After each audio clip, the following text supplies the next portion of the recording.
Skalbiniai Italijoje – tai atskira meno rūšis ir neoficiali miestų architektūros dalis. Jie kabinami po langais ant virvių, tarp balkonų, tarp antenų, netgi kartais virš važiuojamosios dalies.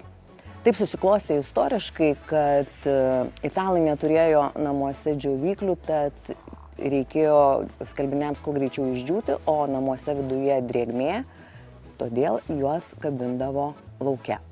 Kiekvienas balkonas ar langas lyg šeimos istorija. Kūdikių rūbeliai, čia gyvena jauna šeima.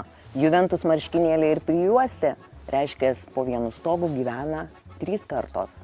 Turistai šias lauko džiovyklės fotografuoja kaip spalvingus paveikslus, o patys italai sako, mes savo gyvenimo neslepiame, kabiname jiem virvės.